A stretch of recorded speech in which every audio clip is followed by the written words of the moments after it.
anything which will help liberate and strengthen the life of the individual, that will have full approval of Sri Aurobindo, the Mahayogi of 20th century.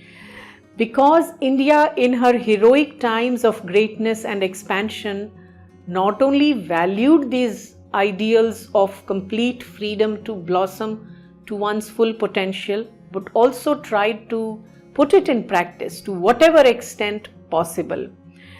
He also said in the same interview that many of the practices that we see today, many of the social customs, norms, conventions that we seem to have inherited over the last 400, 500, 600 years or even maybe 1,000 years or so, came about in the time of when the country was in that self-preservation mode. There was a need probably for these practices to keep women secluded, for example, or to keep women sheltered, to keep women under the protection of fathers, brothers, husbands or sons in later age. All these may have had some utility, Sri Aurobindo said, because the society was in that self-defense survival mode. But if India has to move ahead, grow and expand herself inwardly as well as outwardly in its socio-economic, cultural spheres, it has to get rid of those forms and practices that imprison. Again, going back to what Nalinikant Gupta once had said, that the very revolt of the woman, which kind of started this whole women's movement or feminism, if you will, that very act of revolt of a woman is a cry of her soul for freedom. How will soul blossom if there is not full freedom? But again, the question comes, freedom for what? Freedom to be like a man? Freedom to act like a man? If a man or a boy, a young man is pursuing some self-destructive activities, should the girls in simply the name of freedom pursue that just because that's the cool thing to do, that's the hip thing to do? So freedom also has to be understood in a deeper way. Freedom to do what? Freedom to work on one's own development, inner and outer. Development of the outer instruments through right education, through right training, right preparation, and the inner freedom. In this context, let's also bring up this idea of how does a man or a woman feel a sense of freedom? Freedom is actually more of an inner quality. As long as we are enslaved to some idea of what my life should be like, we are in some sort of bondage. Mother, the spiritual collaborator of Sri Aurobindo, had said something very profound in this regard, that men and women, in the context of man and women relationships, she said that they are quite enslaved to each other and despotic masters to each other. And she said no law can liberate a woman unless the woman herself inwardly finds that inner freedom. She also talked about how men are also in some sort of bondage, in some sort of slavery to certain ideas of domesticity, having a nice domestic life, also slaves to sexual instinct.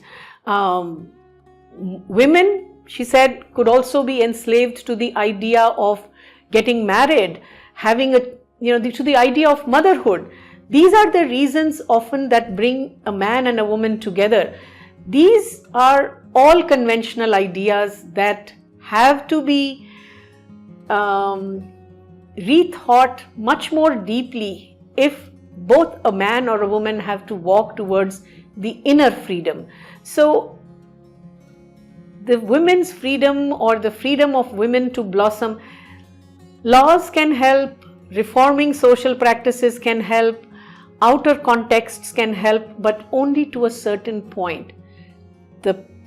We have to go back to what I said in one of the earlier videos, that the problem of feminism or the problem of women's freedom, the problem of gender equality is ultimately a spiritual problem. The pursuit of freedom is ultimately an inner pursuit. So these are certain things that must be kept in mind when we look at the situations or problems or issues that come up in man-woman relationship, in contexts like marriage, in contexts like workplace, educational contexts, and all these things. So how will we go back to the greater ideals of the past, or what does that mean for the greater ideals of the future? Let's just take the example of man, woman, and marriage. So yes, as I mentioned earlier, the woman was supposed to be the Sahadharmani, the one who walks with the husband in the pursuit of dharma. But maybe the time has come for the woman to also first and foremost find out who she is, what her individual dharma is, what her swabhava and swadharma is, so she can get that sense of complete being, that sense of, I'm a complete being within myself, and a whole person within myself, and then worry about, finding another partner in life with whom she can grow beyond that.